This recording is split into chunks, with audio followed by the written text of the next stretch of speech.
네, 생방송으로 보내드리고 있는 부동산 골든타임 함께하고 계십니다. 매주 월요일은요, 저희 골든타임 이 시간 좀 특별한 시간으로 이어가고 있지요. 부동산 시장의 동향들, 또 그중에서 여러 가지 의견이 나누는 그런 이슈들 가지고 이어보는 시간입니다. 세 남자의 부동산 이야기 시간 시작됩니다. 오늘도 세 남자는 제가 소개해드리도록 하겠습니다. 그중에 첫 번째 남자는 저고요. 이진우 단장입니다. 두 번째 남자는 벌써 우리가 3회째 방송되는데 이분은 한번 빠지셨죠. 중국 다녀오시느라고. 창조도시경제연구소 이재문 소장 나오셨습니다. 안녕하십니까? 안녕하십니까? 자, 두 번째 분은 저번주에 많이 쓰셨던 주식회사 도시화공간 곽창석 대표 나오셨습니다. 안녕하십니까? 예, 안녕하세요. 네, 안녕하세요. 자, 오프닝에서도 잠깐 언급을 해드렸지만 오늘 어떤 이야기를 나누게 될지 이 시간 이 세 남자의 부동산 이야기 주제 바로 공개를 해드립니다. 자, 세 남자의 부동산 이야기 오늘의 키워드 보이시죠? 강남 되는 곳은 된다와 강북 더 오르기 전에 사자. 이 말 뉘앙스로 보면 이제 틀리죠. 두 개가 되는 곳은 된다, 더 오르기 전에 사자. 이제 보통 이게 실수요와 투자자 개념으로 이렇게 맥락이 나눠지는 것 같은데요. 어찌됐건 간에 전국 부동산 시장의 어떤 출발점이죠. 출발이 이제 강남 부동산 시장이라고 한다면 요즘에 최근에 이제 높은 분양가 때문에 강북 시장도 재조명을 받고 있는데요. 우리 시청자 여러분들께서는 과연 아까도 말씀드린 것처럼 강남과 강북 어느 지역이 나한테 더 적합한 지역으로 판단하고 계실지 궁금합니다.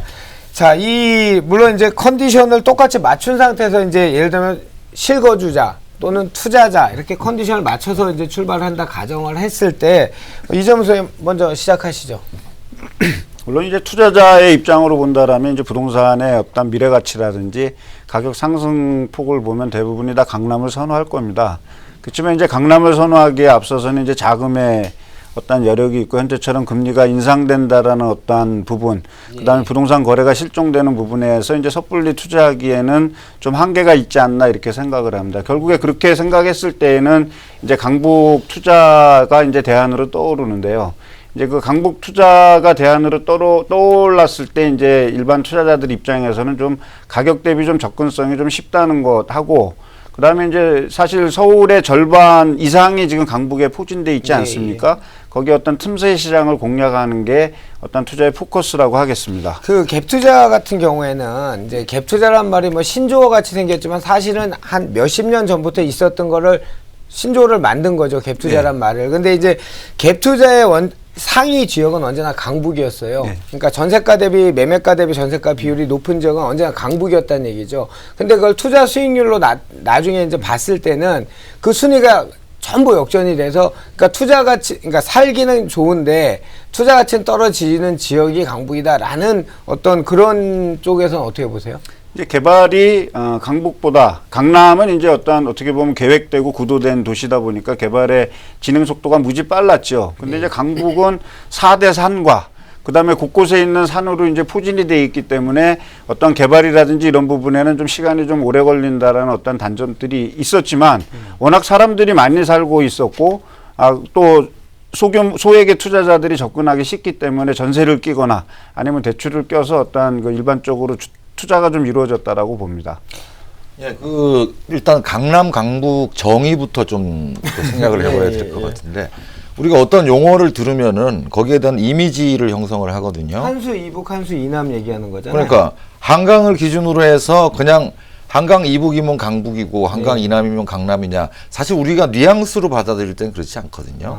강남이라고 하면은 한강 남쪽에 있지만은 동작대로를 기준으로 동쪽 편에 말하자면 그렇죠. 서초구, 강남구, 송파구 이런 데를 강남이라고 생각하거든요. 그렇죠, 일반적으로. 그래서 오늘 얘기하는 주제는 사실 뉘앙스로 봐서는 투자가 가능한, 그동안 투자자들이 많이 들어왔던 이런 지역의 강남을 얘기하는 게 아니고 그냥 한강 이남을 얘기하자는 거죠, 지금. 그렇죠. 한수로 따졌을 때 한수 이북과 한수 이남으로 일단 주제를 잡죠. 근데 강북도 보면은요, 두 가지로 나뉜단 말이에요. 강북 중에서도 이 한강변에 가까운 마포라든가 요즘 막 뜨거운 한남 뉴타운이라든가 성동구 옥수동 일대 광진구라든가 이런 데들은 한 8억 간다 그러더라고요. 그러니까 그런 데들은 강남에 못지않은 가격이 벌써 형성이 돼 있어요. 그거는 강 조망 때문에 그런 거 아니에요? 네. 이제 조망권이라고 봐야죠. 조망권. 그래서 사실 이런 논의가 정확하게 되려면은 그걸 다 포함시켜 버리면 희석이 돼 가지고 특징이 살아나질 않습니다. 그래서 우리가 얘기를 할 때는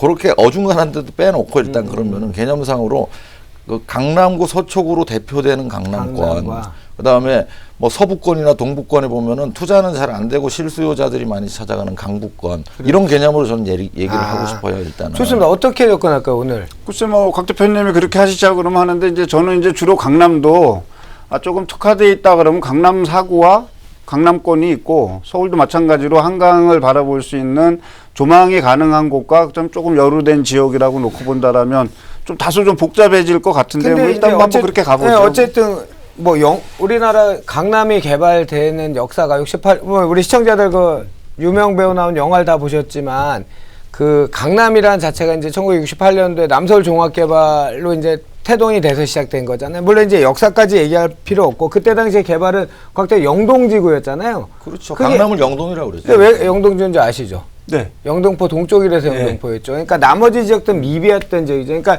저는 오늘 주제를 곽 대표님 얘기한 대로 우리가 알고 있는 투자의 강남과 투자 외 지역의 강북 이렇게 나누는 게 더 재밌지 않을까요? 네. 괜찮으시겠어요? 네. 좋습니다. 자, 곽 대표님 그러면 그러니까 아까 지금 이제 곽 대표님 얘기한 대로 그렇게 이제 포커스를 맞췄습니다. 강남과 강북을 한수 이남 이북이 아니고 좋습니다.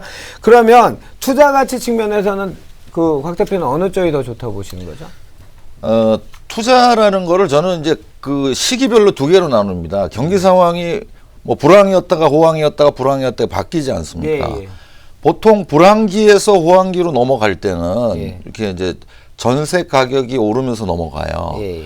그리고 이제 호황기가 이제 나타날 때는 보통 보면 분양가라든가 선도 가격들이 오르면서 나타나거든요. 그래서 이제 불황기에 에는 보통 보면은 불황기에서 호황기로 넘어갈 때는 갭 투자라는 게 나타납니다. 그렇죠. 그래서 전세 가격이 오르는 장에는 이 두 가지 투자가 다 가능해요. 뭐 갭 투자도 가능하고 뭐 강남권, 강북권이 다 가능한 지금 상황이에요. 근데 여기서 시간이 더 흘러버리면은 전세가가 안정되고 떨어지는 시기가 옵니다. 그때에는 실수요자들이 들어가는 강북 같은 데는 투자자들이 빠져나오기가 좀 힘든 면이 그러니까 있어요. 곽 대표님 지금 얘기하신 게 지금 이제 그런 시기라 봤을 때 근데 변수가 너무 많아요. 왜냐하면 가계부채 때문에 가계부채를 잡는다고 여러 가지 11.3 대책, 11.25 대책이 나온 이후에는 전세값이 원래는 안정이 되고 이제 이렇게 돼야 되는데 지금 이제 그러다 보니까 또 과세 문제, 간주 임대료 뭐 이런 문제까지 하니까 지금은 전세값이 또 저는 올 상반기에는 전세값이 계속 올라갈 것 같은데 곽 대표는 그렇게 안 보세요? 저는 이제 당분간은 전세가 크게 안 오르는 장으로 보고 있어요. 네. 근데 2017년, 18년까지는 그렇다고 떨어질 것 같지는 않고요. 네. 근데 이제 19년 이후에는 전세가가 한 번 더 오르는 장이 온다고 보거든요. 서울 기준으로 보면은. 그러니까 이제 뭐 궁극 기준으로 이제 말씀하시는 것 같은데 일단 시장 자체가 이렇게 전망이 그렇게 낙관적이지 않지 않습니까? 결국에 전망이 낙관적이지 않다라는 거는 주택 이재문 소장님 생각이시죠? 예, 주택 가격이 이제 제 생각을 얘기하는 시간 아닙니까? 주택 가격이 이렇게 상승한다 하더라도 일부 국지적인 모습을 띌 것 같고 일반적으로는 이제 보합세를 유지하거나 하락 안정세를 유지한다라고 봐야 되겠죠. 근데 이제 그런 상황에서 우리 전세값은 이미 이제 매매가 대비해서 어느 정도 오를 만큼 올랐기 때문에 사실 그 차액이 매매가와 전세가의 그 차액이 그리 크지 않기 때문에 추가적인 반등이 지금 장세에서 일어날 거라고는 조금 쉽지 않은 상황이라고 봅니다. 그럼 결국에 전세값이 오르지 않는다라면 레버리지를 이용해서 투자하는 거 외에는 어떤 갭 투자의 폭은 좀 한정될 것 같고요. 그렇죠. 그럼 결국에 이제 대출이라든지 이제 레버리지를 이용한 어떤 투자들이 이루어진다라면 지금 보편화된 시장보다는 오히려 좀 틈새 시장을 공략해서 미래 가치에 좀 지향을 해야 되지 않는 그런 시기라고 생각을 합니다. 우리 김진점 씨는 당연히 네. 강남을 좋아하겠죠? 저는 개인적으로 강북을 좀 선호하는데요. 아, 그러세요? 네. 아니 원래 이 좀 말씀도 아까 전문가분들께서 하셨을 때도 살기에는 강북이 좋은데 투자하기에는 강남이 좋다라는 말씀을 하셨잖아요. 저는 살고 싶거든요. 그래서 좀 환경도 좋고 그러니까 여러 가지. 네, 거주를 하게 된다면 강북에서 하고 싶고 사실 강남은 정말 계획된 도시고 원래 그렇죠. 우리나라의 예전 이 풍수지리를 따져 보더라도 양반들은 더 강북에 많이 살았단 말이죠. 풍수까지 나오시는군요. 그렇죠. 그래서 강북을 저는 또 아직까지도 많은 부자들이 강북에 살고 있지 않나요? 네, 그거는 저도 이제- 우리 김진주 앵커 말에 절대적으로 동의를 합니다. 근데 그거는 우리나라 2조 500년에 양반이 4대문 안에 살았기 때문에 거기 있던 분이 거주를 못하는 거지. 예를 들어 지금 그 자녀나 그 세대가 전이가 될수록 지금 부유축은 이동하고 있지 않나요? 아니 그래서 그게 축에 예전에는 이동하는 거는 저는 조선시대에는 반대라고요. 강남이라는 데가 없었어요. 그러니까요. 한양이라는 데는 다 강북이었어요. 그러니까 예전에 오늘 지금 우리가 뜨고 있는 양재가 옛날엔 말죽거리 아닙니까? 말죽거리가 뭐죠? 그 파발이 마지막으로 말이 죽을 먹고 예. 달리기 시작하는 데가 말죽거리니까 말죽거리가 지금까지 이제 개발이 돼서 양재에서 강남권의 어떤 경계선을 좀 이루고 있지 않습니까? 저는 아까 그 우리 김진주 앵커께서 말씀하셨지 얼굴도 이쁘니까 생각도 전 이쁘다라고 생각합니다. 제가 좋은 소식 오늘 이거 매체에 나온 걸 제가 스크랩을 해왔는데요. 이건 이제 수익형 부동산이냐, 인컴 게인이냐, 캐피탈 게인이냐, 자본이득이냐 문제인데 그 서울 오피스텔 강남보다 강북이 낫네. 임대 수익률 동대문 성동 5% 넘어 강남 상고는 4%대 이런 기사가 났어요. 이제 프레임이란 거죠. 프레임인데 그 저희 이제 아시아인제 TV가 실수요자도 보시면 투자자들도 보시잖아요. 근데 이런 프레임을 접하면 그러면 그러니까 사람 마음이 다 똑같아요. 수익률도 높고 나중에 팔면 차익도 봤으면 좋겠다. 사실은 그렇죠. 힘든 얘기잖아요. 근데 이제 그런 걸 원하시는데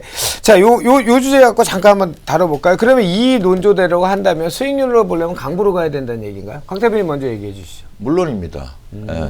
사실 강남에 지으나 강북에 지으나 건축비는 같아요. 근데 이제 임대료도 비슷하고요. 임대료는 뭐 약간 차이 날 수 있지만 그 미미한 차이고 실제 차이 나는 건 땅값의 차이거든요. 그렇죠. 그러니까 이제 뭐 강남으로 오면은 그뭐 오피스텔이거나 이런 뭐 상가거나 간에 연수익률이 한 3% 안팎뿐이는 안 됩니다. 네. 강북으로 가면은 5%대까지 갈 수 있는 거죠. 네. 그런데 여기에서 이제 수익형 투자라는 거는 예.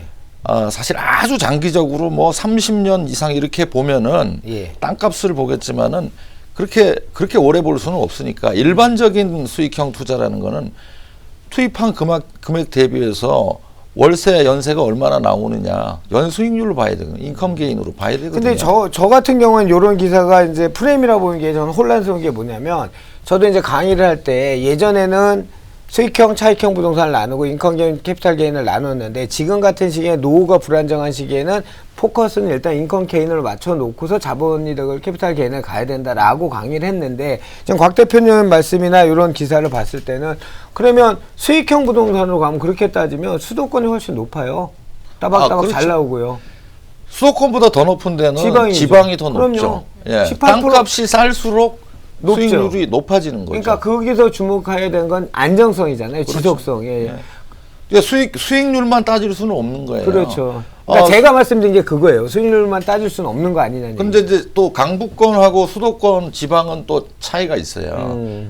어쨌든 강북권은 그래도 서울이기 때문에 빈 땅이 없다는 거예요. 그렇죠. 근데 수도권도 지금은 빈 땅이 거의 사라져가고 지방은 아직 좀 빈 땅이 남아 있다는 거고. 예. 그래서 안정성도 강북이 없는 건 아니에요. 그래서 제가 말씀드리는 건 뭐냐면 수익형을 할 때 뭐 상가든 오피스텔이든 내가 그렇게 장기적인 투자를 생각하지 않는다면 수익률에 서울 안쪽이라면 수익률에 초점을 둬야 되니까 강북이 괜찮아 보여요. 예. 그런데 이제 뭐 이렇게 땅이 많은 대지 지분이 큰 것들 있잖아요. 뭐 건물을 산다든가 예. 뭐 상가 주택을 산다든가 이런 수익형의 경우에는 땅을 봐야 되는 거니까 그런 경우에는 좀 이렇게 강남 강북을 이렇게 뭐 교차해서 비교 평가를 할 필요가 있는 거고요. 그러니까 제가 봤을 때는 이제 강남의 어떤 재건축 시장이 끝나면 이 수도 서울의 주택 시장이 어느 방향으로 움직일까에 대한 어떤 생각을 늘 하고 있는데요.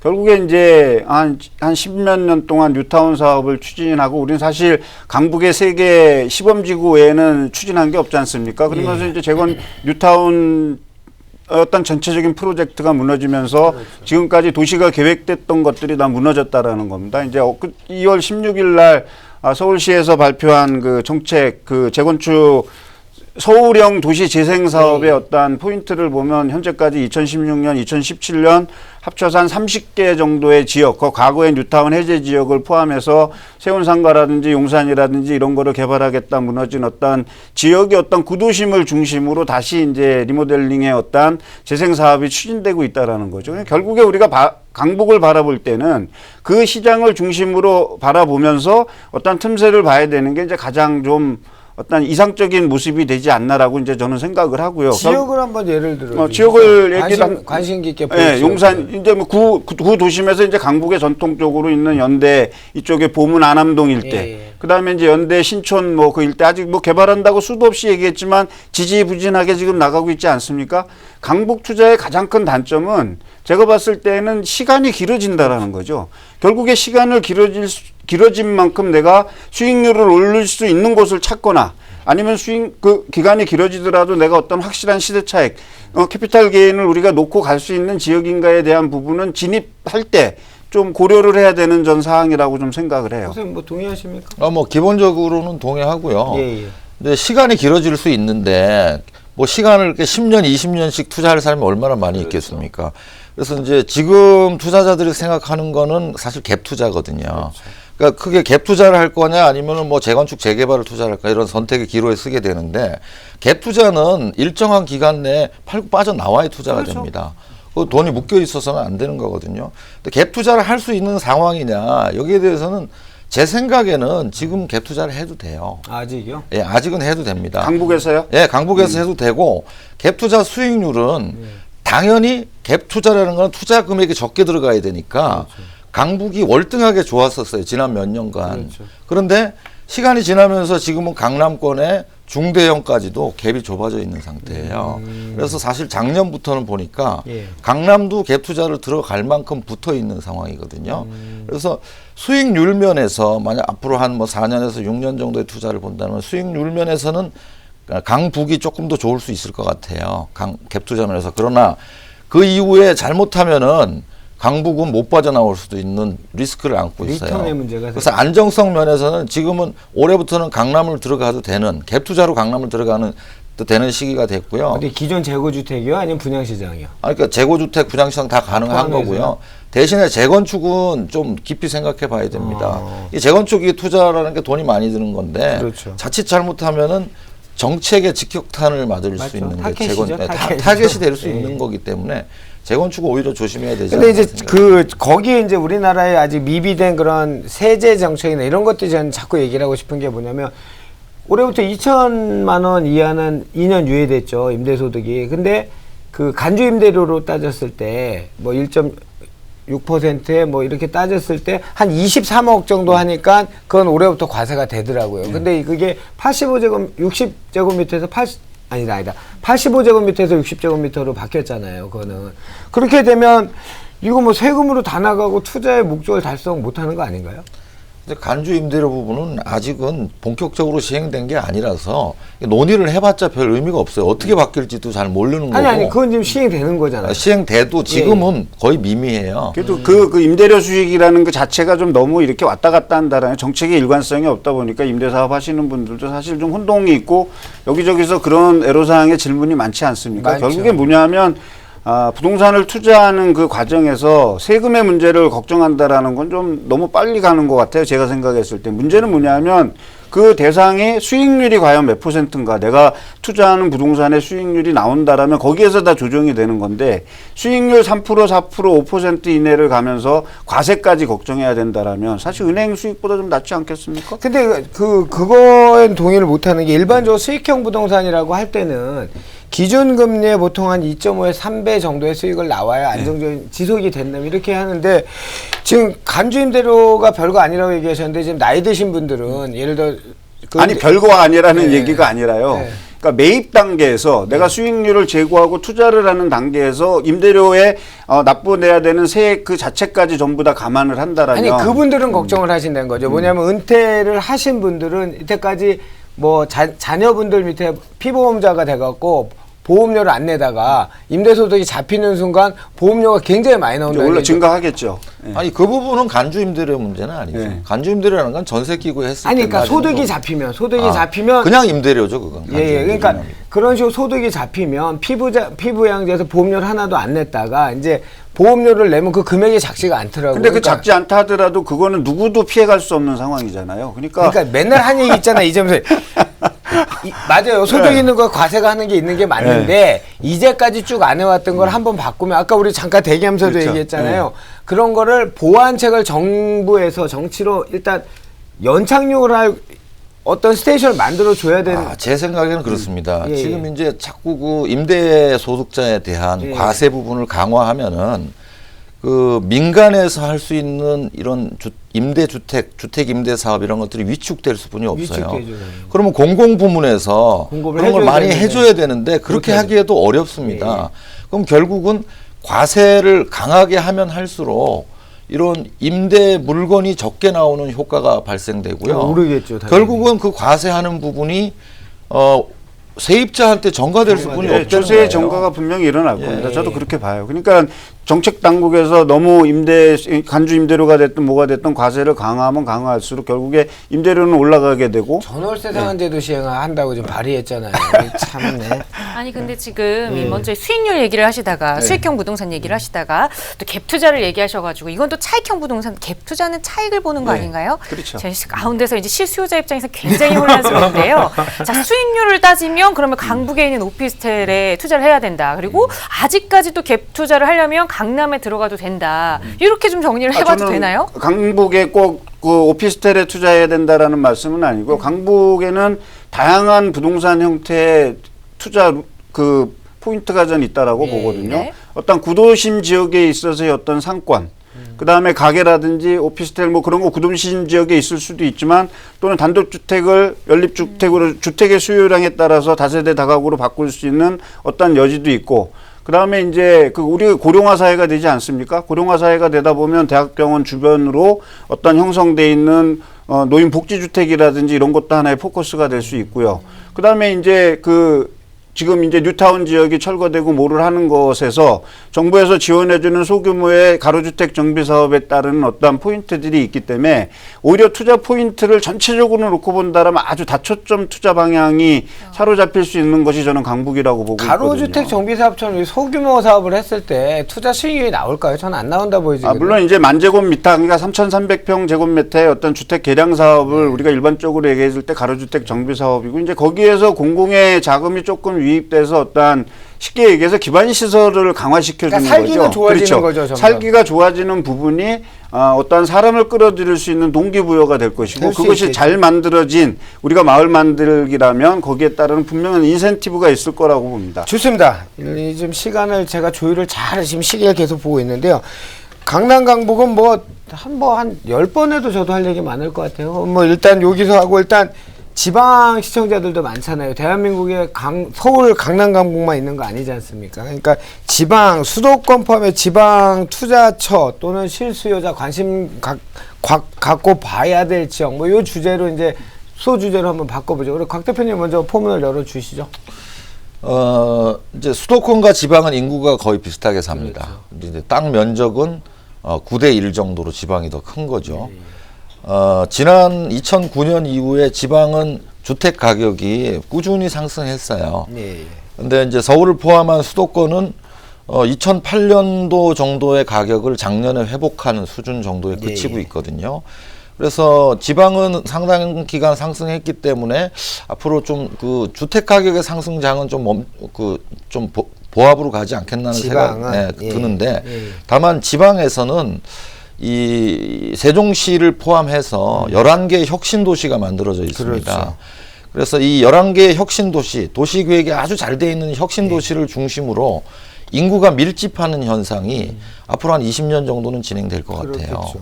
그래서 혁신도시로는 인구도 몰리고 또 뭐 집값도 뛰고 뭐 땅값도 뛰고 하는 현상, 또 혁신도시로 인구를 뺏기는 지역들은 반대로 이렇게 땅값이나 집값이 크게 상승하지 못하는 오히려 뺏기는 혁신도시가 말하자면은 블랙홀의 역할을 하는 시기가 상당 기간 지속되지 않느냐 보고 있습니다. 자, 보시자고요, 시청자 여러분. 지금 혁신도시 얘기한 게 우리 2007년, 8년 노무현 정부 때 가장 그 토지보상금이 많이 나갔던 게 바로 이 기업도시와 혁신도시 때문이죠. 그래서 한 9년도부터 본격 착공이 시작됐죠. 그러니까 거의 10년에 걸쳐서 아직도 완성이 안 된 거잖아요. 부동산 투자는 이렇게 좀 롱턴으로 봐야 될 것 같아요. 어떠세요? 글쎄요, 롱턴이라기보다는 우리 곽 대표님 의견에 조금 반하는데요. 예. 어떤 혁신도시가 이제 만들어지고 한 도시가 형성된다라는 건 사실 20, 30년의 어떤 시간이 저는 필요하다라고 생각합니다. 세종시의 예를 들고 뭐 세종시와 비슷한 혁신도시라든지 기업도시들의 특히 이제 혁신도시의 관공서 이전이라든지 이런 거는 이제 작년을 기점으로 거의 다 이제 완성이 됐다라고 보거든요. 그러면 최대의 인구 유입의 타임은 이제 끝났다라고 보는 거죠.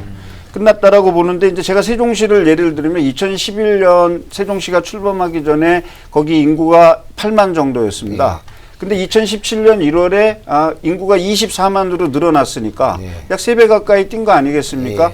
그 3배의 기존 조건을 맞추기 위해서 인구가 그만큼 늘어난 만큼 주택도 필요하고 인프라 시설도 필요하고 다양한 시설들이 필요했다라는 얘기죠. 그 덕분에 이제 부동산 가격이 지방의 혁신 도시를 중심으로 부동산 가격이 상승하다 보니까 지방 부동산이 사실 서울 부동산하고 디커플링에 대해서 따로 노른 거죠.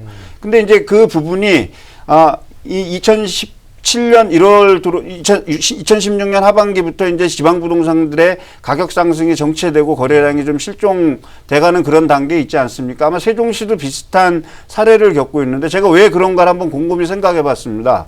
근데 이제 2030 서울 세종시 도시기본계획상 2020년까지 세종시의 유입인구 최대를 20만으로 봤는데 4만이 오버됐다라는 거죠. 저는 그것이 이제 부동산 열기가 거기에 반영됐다는 것으로 보고 지금부터 2030년 최대 50만까지 만들 때에는 주변의 대전, 그다음에 그 주변의 청주 또 이런 도시들이 있기 때문에 경합을 해야 되기 때문에 지금과 같이 인구 증가에 따른 어떤 또는 도시 팽창에 따르는 부동산 가격의 상승폭은 좀 한계가 있다라고 보는 그런 시각입니다. 저는. 박사님 어떻게 보세요? 제가 좀 말이 빨랐죠? 아니 그러니까 지금 주장하시는 게 세종시로 인구가 많이 몰리기 때문에 예를 들어서 인구가 몰리는데 부동산 가격 상승은 제한될 거다 그렇게 아니죠. 인구가 계속 늘었기 때문에 2011년 이후에 2011년부터 2011년까지 지속적으로 쉽게 얘기하면 한 달에 1년에 3만 명씩 가까이 늘었기 때문에 거기에 맞춘 부동산 수요는 모자랐기 때문에 공급이 계속 증가하면서 가격이 오를 수밖에 없었다라는 거죠. 그러니까 앞으로는 어느 정도 도시가 세팅이 되고 행정 수도가 가지고 있는 인구 유입의 한계점에 다다랐기 때문에 이제 추가적으로 유입되는 인구에 의해서 과거에 보이는 부동산 가격의 상승폭만큼의 양상을 것이다. 보이지 않는다라면 더디게 진행될 거라는 거죠. 이제 지금까지보다는 앞으로는 상승폭이 제한될 거다. 네, 그렇지 않으면 거래 양이 경기 변동에 따라서 좀 상당 부분 둔화될 것이라고 이제 보고 저는 그 의견에는 약간 찬성하기가 힘듭니다. 예. 혁신도시, 세종시 이런 것들이 완성된 도시가 아니에요. 그리고 자연 발생적으로 생긴 도시가 아닙니다. 그렇죠.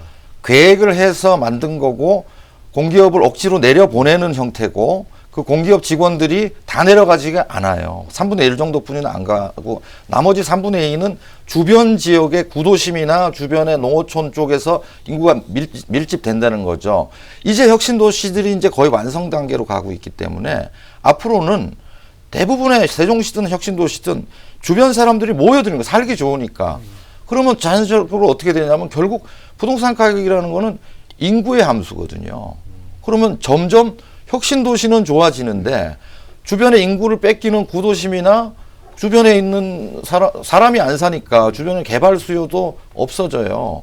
그래서 이 부분은 우리가 따로 시간을 한번 내서 얘기해야 될 만큼 많은 이슈를 담고 블랙홀이라는 표현을 그래서 했어요. 주변은 공동화, 일종의 공동화 현상이 나타날 수 있고 몰린다는 얘기. 근데 이제 그게 지금 이제 말씀드렸듯이 지금은 이제 우리가 뭐 한정된 시간에 말씀드리기는 뭐하지만 대부분의 이제 그 세종시 자체가 만들어진 주변에는 대전이라는 수백만이 가지고 있는 도시에 살고 있는 사람이 있고 청주도 약 한 80만, 90만 정도 되지 않습니까? 그리고 세종시 20만이라는 거죠. 그렇다고 지금 말씀하신 대로 청주나 대전이 인프라가 없는 도시는 아니거든요. 오히려 교통이라든지 이런 부분은 훨씬 더 편합니다. 어떤 집적된 부분들도 많을 것이고 백화점이라든지 이런 것도 훨씬 많고 주거 환경이나 이런 생활적인 측면에서는 전혀 뭐 진짜 노후화돼가는 구도심에 하나 딱 만들어 놓으면 분명히 공동화 현상이 생깁니다. 집심 현상도 생길 것이고. 근데 지금 그 우리가 혁신도시 얘기 중에 하필이면 세종시가 돼서 네, 예를 들어 세종시 제가 같은 예를 경우에는 잘못 왜냐하면 세종시 옆에는 대전광역시가 있는 그런 대도시가 있잖아요. 근데 저는 지금 머리에 떠온 게 원주나 진주나 나주나 이런 데 봤을 때는 저는 곽 대표처럼 얘기처럼 블랙홀을 지금 만들고 있거든요. 신도시가 형성되면서 글로 이제 인프라나 모든 것들이 되면서 그런 것들이 되고 있는데, 자, 뭐 하여튼 뭐 저희가 하여튼 뭐 주제를 하나 잡으면 이게 뭐 한도 끝도 없이 시간이 오래 걸릴 것 같아요. 자, 이제 시간이 3분 남았습니다. 그러니까 우리 곽 대표님하고 이재문 소장님 간단하게, 자, 수도권 말고 수도권이나 지방 다 좋습니다. 우리가 눈여겨봐야 될 시장 어떤 데를 좀 관심 있게 봐야 될까요? 우리가 서울이냐 수도권이냐 또는 뭐 지방이냐 이런 거는 행정구역상의 구분이에요. 그렇죠. 근데 사실은 행정구역보다 더 중요한 거는 기능상 구분이 중요하다고 생각하거든요. 우리가 수도권을 서울, 경기, 인천이라고 얘기는 하고 있지만 실제로 기능상으로 보면은 천안, 아산이라든가 세종시까지는 서울에서 뭐 1시간 이내 이동할 수 있는 곳입니다.